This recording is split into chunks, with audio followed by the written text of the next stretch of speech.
कौशल्य विकासाचा फायदा आणि रोजगार मेळाव्यांचा फायदा निश्चितपणे सर्व युवकांना होतोय।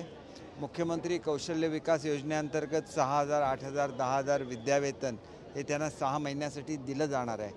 आज आंतरराष्ट्रीय ज्या नोकरीच्या संधी आहे त्याच्या संदर्भातलं NSDC हे कार्यालयसुद्धा या ठिकाणी पुण्याला त्याचं उद्घाटन होतं आहे। आपल्याला माहिती आहे की महाराष्ट्र आणि बेडन न्यूटनबर्गचा करार झालेला आहे आणि त्याच्यामध्ये सुद्धा जर्मन शिकवण्याचं ट्रेनिंग हे यापूर्वीच महाराष्ट्रामध्ये सुरू झालेलं आहे। पुढच्या काळामध्ये पहिल्या टप्प्यामध्ये 10,000, दुसऱ्या टप्प्यामध्ये 1,00,000 आणि त्याच्यापेक्षा अधिक रोजगार हा महाराष्ट्रातल्या युवकांना बेडन न्यूटनबर्गमध्ये उपलब्ध करून दिला जाणार आहे। त्याचप्रमाणे NSDCच्या माध्यमातून जपान, इस्रायल, जर्मनी वेगवेगळ्या देशामध्ये हा रोजगार उपलब्ध होणार आहे।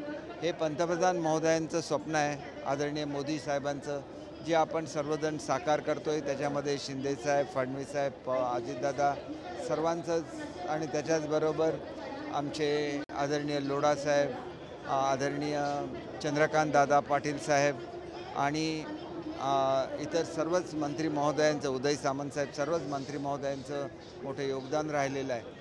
आणि त्याच्यामुळे हा मेळावा पुण्यामध्ये यशस्वी होत असताना मला एकच सांगायचं आहे की जे लोक बेडन न्यूटनबर्गला ज्यांनी नोंदणी केली आहे त्याच्यामध्ये सुद्धा सर्वाधिक नोंदणी ही पुण्यातून झालेलं आहे आणि त्याच्यामुळे पुणे हे विद्येचं माहेरघर आहे हे पुन्हा एकदा सिद्ध झालेलं आहे। राजकीय प्रश्न आहे, अजितदादांच्याबद्दल बरीचशी वक्तव्य जी आहेत ती सध्या मंत्री तानाजी सावंत यांनी केली। त्याचबरोबर भाजपचे गणेश शाखे असं म्हणलं की अजित पवारांबरोबर आम्हाला युती करावी लागली, हे आमचं दुर्दैव आहे।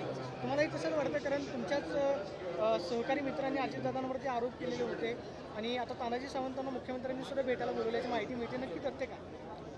मुख्यमंत्री महोदयांनी बोलवलेलं असलं तर ते निश्चितपणे युतीमध्ये अशा तऱ्हेचे एक महायुतीमध्ये कुठलेही वाद निर्माण होऊ नये अशीच वक्तव्य करण्यात येऊ नये आम्हाला सर्वांनाच सांगत असतात आणि आम्ही सर्वांनीच त्याचं पालन केलं पाहिजे। कारण महायुतीमुळे महाराष्ट्र शासन एका वेगाने प्रगती करते, ती प्रगती आपल्याला टिकवायची आहे। आता आपण इथं रोजगार केवढ्या मोठ्या प्रमाणात मिळतो हे बघितलेलं आहे। युवतींना विशेषतः माझी लाडकी बहीण योजनेतून एक आधार दिला जातो आहे, शेतकऱ्यांना आधार दिला जातो आहे, त्यांच्या वीज बिल त्या ठिकाणी रद्द करण्यात आलेलं आहे आणि अशा अनेक योजना आहेत। विशेषतः शेतकऱ्यांना जी 1 रुपयाची विम्याची सवलत मिळाली आहे, यावर्षी जवळजवळ 9,000 कोटी रुपये यापूर्वीच प्राप्त झालेले आहेत आणि एकंदर 45,000 कोटी रुपये या सरकारने शेतकऱ्यांच्या विविध योजनांवर खर्च केलेले आहेत आणि त्याच्यामुळे मला असं वाटतं की ह्या सगळ्या योजनांबरोबरच अत्यंत महत्त्वाचं म्हणजे शेतीला पाणी उपलब्ध करून देणं। गेल्या 2 वर्षामध्ये जेवढ्या योजना पाण्याच्या संदर्भात राबवल्या गेल्या महाराष्ट्रामध्ये क्वचितच एवढा मोठ्या प्रमाणात निधी हा पाण्यासाठी उपलब्ध करून दिलेला आहे। मात्र अजित पवारांबद्दलचं तुमचं मत काय? कारण तुम्ही ज्यावेळेस शिवसेनेतून बाहेर पडलात त्यावेळेस अजित पवार राष्ट्रवादीवरती आरोप केले, आज पुन्हा एकदा तेच मंत्री अजितदादांबद्दल वक्तव्य करतात, निवडणूक तोंडावरती आहे। अजित पवारांबद्दलची मनातली खदगद आहे की सत्य बाहेर पडतं, नक्की काय अजित पवारांबद्दलची तुमची भूमिका? असं म्हणण्याचं काही कारण नाही। अजितदादा हे कार्यक्षम मंत्री आहेत आणि त्याच्यामुळे निश्चितपणे त्यांच्या येण्याने महाराष्ट्राला लाभ झालेला आहे आणि महाराष्ट्राच्या विकासाला गतीसुद्धा प्राप्त झालेली आहे। मुंबईतल्या महापालिकेच्या रुग्णालयांबद्दल एक रिअलिटी चेक केलं आहे, ज्यामध्ये CT स्कॅन असेल किंवा MRI असेल तर यासाठीच्या ज्या मशीन्स आवश्यक असतात रुग्णांसाठीच्या तर त्या पुरेशा नाही आहेत आणि त्याच्यामुळं रुग्णांना त्या सुविधा मिळत नाही आहेत। त्यासाठीचे प्रस्ताव आहेत मात्र ते लाल फितशाहीमध्ये अडकलेले आहेत। पुढे हे सर्व प्रस्ताव आता मंजूर झालेले आहेत, लवकरच या मशीन्स रुग्णालयामध्ये बसवल्या जातील, परंतु तोपर्यंत आउटसोर्सिंगच्या माध्यमातून या सेवा रुग्णाला उपलब्ध करून दिल्या जातात आणि त्याचा खर्च पूर्णपणे महापालिका करते। आपण एक नवीन योजना मुख्यमंत्री महोदयांनी महापालिकेला सांगितलेली आहे की प्रिस्क्रिप्शन लेस हॉस्पिटल्स आणि त्या योजनेची अंमलबजावणीसुद्धा या वर्षीपासून सुरू झालेली आहे। त्याला पुरेशी आर्थिक तरतूद केलेली आहे आणि आपण बघितलं तर जवळजवळ सर्वच रुग्णालयांचा कायापालट करण्याचं काम चालू आहे। मालवणमध्ये जी दुर्घटना घडली मालवणमध्ये, तर मग नवीन पुतळा पुन्हा त्या ठिकाणी बसवण्यासाठीची प्रक्रिया कधीपासून सुरू होईल, ती कशी असेल? आदरणीय मुख्यमंत्री महोदयांनी याबाबतच्या 2-3 मीटिंग स्वतः घेतलेल्या आहेत। सर्व अधिकारी तर उपस्थितच होते, परंतु आंतरराष्ट्रीय कीर्तीचे सर्व मूर्तिकारसुद्धा त्या ठिकाणी उपस्थित होते सर्वांना विश्वासात घेऊन हे काम केलं जातं आहे आणि हे काम करत असताना अतिशय भव्य दिव्य हा पुतळा उभारला जाईलच, परंतु त्या सर्व परिसराचा विकास करून शिवस्मृतीसुद्धा जपल्या जातात. कारण हा महाराष्ट्राचा दैदिप्यमान इतिहास आहे जो नेहमी त्या रूपाने महाराष्ट्रासमोर येत राहिला पाहिजे. अशाच तऱ्हेचं संपूर्ण विकास हा त्या परिसराचा होणार आहे. घटनाघडली खूप दुर्दैवी होती. जयदीप अत्यंत आपटेला दुर्दैव आहे. काम कोणी दिलं होतं? जयदीप आपटे आपल्याला पुतळा बनवताना पुरेशी एक गोष्ट आपल्याला लक्षात घेतली पाहिजे की हा महाराष्ट्र शासन आणि नेव्हीचा एकत्रित उपक्रम होता आणि त्यामुळेच या कार्यक्रमाकडे बघताना या दृष्टीने बघता कामा नये. त्याच्यामध्ये राष्ट्रप्रेमाची जी भावना आहे त्याच्याकडे बघितलं पाहिजे. चूक निश्चितपणे घडू शकतो, अपघात होऊ शकतो, परंतु छत्रपती शिवाजी महाराजांचं जे बोधवाक्य होतं हे आता नेव्हीच्या फ्लॅगवर त्या ठिकाणी मोठ्या मानाने फडकतं आहे. ही सुद्धा वस्तुस्थिती विसरून चालणार नाही आणि त्याच्यामुळे आपण ज्याप्रमाणे नेव्हीबरोबर त्यांचा अभिमान बाळगतो त्याचप्रमाणे शासनाने त्यांच्याबरोबर ठामपणे उभं राहिलं पाहिजे. त्यांच्याशी एकत्र हा प्रकल्प राबवला पाहिजे. त्याच्यामुळे ह्या सगळ्या मिटिंगना नेव्हीचे सुद्धा उच्च अधिकारी उपस्थित असतात आणि त्यांच्या सर्वांचीच इच्छा आहे की भव्य दिव्य असं स्मारक व्हावं आणि असा अपघात पुढे कधीही घडू नये याच्यासाठी आवश्यक ती काळजीसुद्धा घेतली जावे. आणि ह्या सगळ्याची चर्चा झालेली आहे आणि ह्या चर्चेतून निश्चितपणे एक भव्य असं स्मारक हे त्या ठिकाणी उभं राहील. तुम्ही जे अपघात झाला, हा अपघात वाटतो तुम्हाला?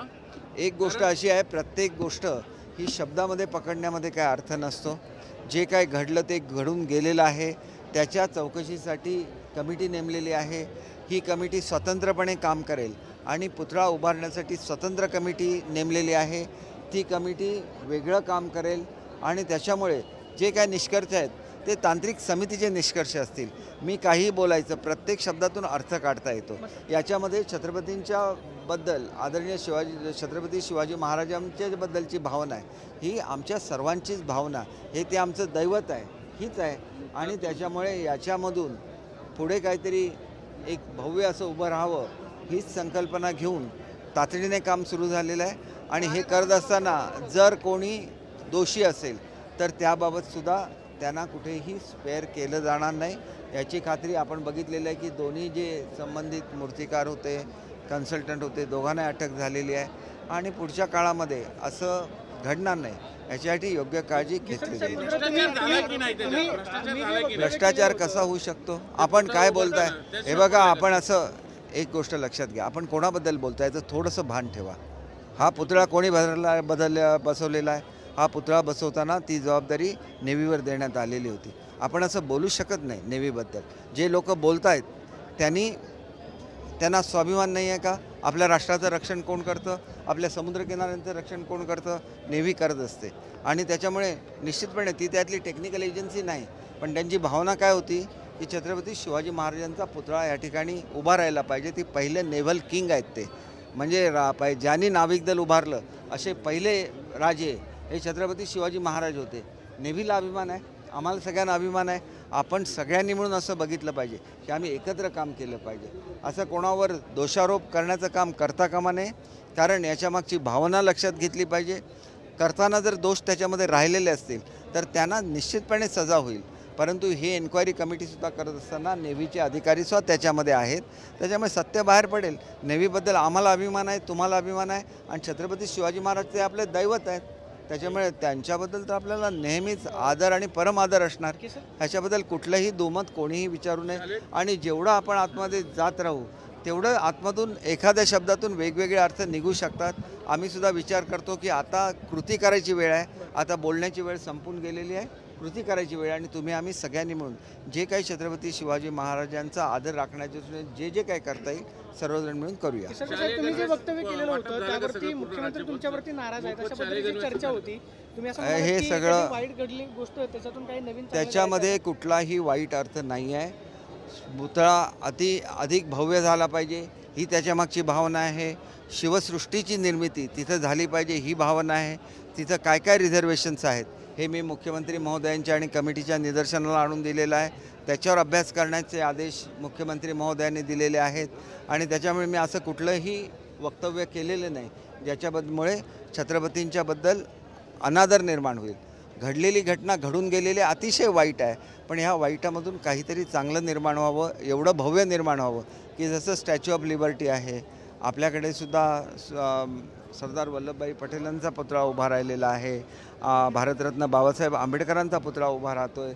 या सर्व पार्श्वभूमीवर ते सुद्धा नाविक दलाचं हेडक्वार्टर सिंधुदुर्ग जिल्हा होता, म्हणून तिथं भव्य दिव्य असं पुन्हा एकदा उभं राहावं स्मारक आणि छत्रपती शिवाजी महाराजांचा सुंदर असा पुतळा उभा राहावा, हीच त्याच्यामागची भावना आहे. आणि ह्या भावनेबद्दल कोणाचंही दुमत असेल असं मला वाटत नाही. कुठलाही शब्द एखादा जर नुसताच ऐकला आणि ते पूर्ण वाक्य असलं तर त्याच्यामध्ये फरक पडतो, हे सर्वांनीच जाणून घेतलं पाहिजे. असं कुठलंही बोललं गेलेलं नाही आहे. जे घडलं ते वाईट झालेलं आहे, पण हे वाईट घडलेलं असताना पुढे काहीतरी चांगलं घडावं अशी भावना त्याच्या मागची आहे. गणवेश नारायण राणे जे करण अर्जुन आहे त्यांना सत्तेची मस्ती चढली डोक्यात की नेमकं काय झालं की कोकणाचं बिहार होतं? एक गोष्ट अशी आहे की आपण खरं तर हा प्रसंग जो घडला तो दुर्दैवी आहे, परंतु आपण सुद्धा लक्षात घेतलं पाहिजे की ज्यावेळेला आता काल मी एका कार्यक्रमाला गेलो होतो, तो कोणाच्या संदर्भात होता, अनेक तिथं आझाद मैदानवर उपोषणं चालू होती, त्यांचे प्रश्न सोडवायला मी गेलेलो होतो, प्रश्न सोडवलेसुद्धा, पण त्या ठिकाणी काही जमलेले कार्यकर्ते जे एका विशिष्ट पक्षाचे होते हे अतिशय वाईट घोषणा देत होते. अशा घोषणा दिल्यानंतर त्याच्यामधून संघर्षाचा प्रसंग निर्माण होतो, त्याच्यामुळे असे प्रसंग टाळले गेले पाहिजेत. मी शांत किंवा संयमी असल्यामुळे थोडंसं मी संयमाने बोलतो. काही लोकांचं बोलता बोलता अशा प्रकारामध्ये कुठेतरी संयमसुद्धा सुटू शकतो, ही वस्तुस्थिती लक्षात घेतली पाहिजे. त्याच्यामुळे असे प्रसंग टाळले गेले पाहिजेत आणि शक्यतो असं ज्यावेळेला वेगवेगळ्या पक्षाचे लोक एकत्र येतात त्यावेळेला त्यांना जी दिलेली वेळ असते त्याच्यामध्ये सुद्धा गॅप ठेवण्याची आवश्यकता असते. असे संघर्ष टळले पाहिजेत आणि त्याचं पावित्र्य आहे, खरं तर त्या भूमीचं पावित्र्य आहे, ते राखलं गेलं पाहिजे असं मला स्वतःला वाटतं. 12 आमदारांचा जो विषय आहे तो कधीपर्यंत मार्गी लागू शकतो? परवा जी आपली एक बैठक झालेली आहे यामध्ये याबद्दल काही चर्चा करण्यात आलेली आहे? मला असं वाटतं की हा शेवटी राज्यपाल महोदयांचा अधिकार आहे आणि तो अधिकार त्यांनी कधी वापरायचा या संदर्भातलं योग्य तो निर्णय ते स्वतः घेतील याची मला खात्री आहे.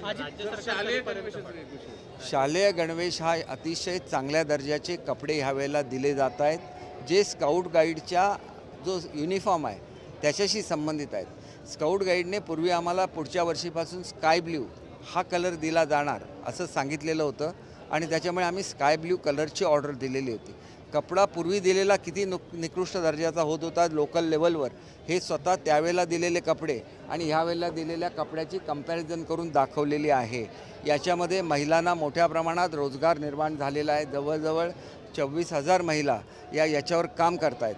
हे पहिलंच वर्ष आहे, त्याच्यामुळे थोडं पुढे मागे होऊ शकतं. स्काउट गाईडच्या बाबतीत जो निर्णय झाला तो पुढे मागे होऊ शकतो, कारण आपण संपूर्ण महाराष्ट्राला पहिल्यांदाच स्काउट गाईड कंपल्सरी केलेला आहे. त्याच्यामधून आपली पुढची येणारी पिढी ही उत्कृष्ट घडणार आहे. त्यांना शेतीचं नॉलेजसुद्धा आम्ही कंपल्सरी केलेलं आहे. महावाचन म्हणजे वाचनसुद्धा आम्ही कंपल्सरी केलेलं आहे. त्यांच्या पर्सनॅलिटी डेव्हलपमेंटसाठी आम्ही वेगवेगळं करतो आहे आणि त्याच्याचबरोबर आमच्याकडे 2 कोटी मुलं काम करतात, 2 कोटी शिक्षण घेतात. या 2 कोटी मुलांवर ऑब्झर्वेशन ठेवून त्यांच्या प्रगती मॉनिटर करण्याची आम्ही व्यवस्था केली आहे. स्कूलना ज्याप्रमाणे कॉलेजचे ॲक्रिडेशन असतं तसं ॲक्रिडेशन आपण स्कूलना देतो आहे. या सगळ्या गोष्टी एका वेळेला सुरू होत आहेत. ज्यावेळेला सुरू होतात आणि नवीन प्रयोग असतात, थोडं त्याच्यामध्ये पुढे मागे होऊ शकतं, पण याचा मागचा उद्देश चांगला पाहिजे आणि पुढे येणाऱ्या काळामध्ये एक नवीन पिढी घडली पाहिजे. हे महाराष्ट्रामध्ये असं पहिल्यांदा घडतं आहे की मुलांवर कॉन्सन्ट्रेशन करून त्यांचं कालचा जो दुर्दैवी प्रकार घडला बदलापूरला त्याच्यापासूनसुद्धा अनेक मीटिंग झाल्या, काय काय करायचं ह्याच्यावर निर्णय झाले आणि त्याच्यामधून सुरक्षित असा महाराष्ट्र निर्माण करण्याच्या दृष्टीने प्रयत्नसुद्धा पूर्वीसुद्धा झालेले आहेत. ह्याच्यापुढे अधिक कडक होतील आणि ह्याच्यासाठी रिस्पॉन्सिबिलिटी आम्ही आयडेंटिफाय केलेली आहे. कोण ह्याच्यामध्ये दोषी धरलं जाईल आणि त्याच्यामुळे अनेक जुने प्रसंग आतासुद्धा पुढे काय येत आहेत, तर हे दोष आम्ही निश्चित ठरवलेले आहेत की असं घडलं तर अमुक व्यक्तीला ह्याच्यामध्ये दोषी ठरवण्यात येईल आणि त्याच्यामुळे आमची सगळी मशिनरी फक्त 2 दिवस आता आपल्या ऑफिसमध्ये असते, उरलेले दिवस ते पूर्णपणे शाळेमध्ये असतात. थँक्यू, आभारी.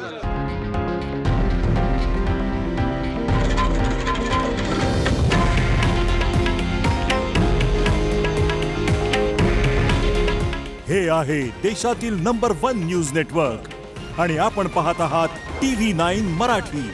काळजी तुमची, हित महाराष्ट्राचं.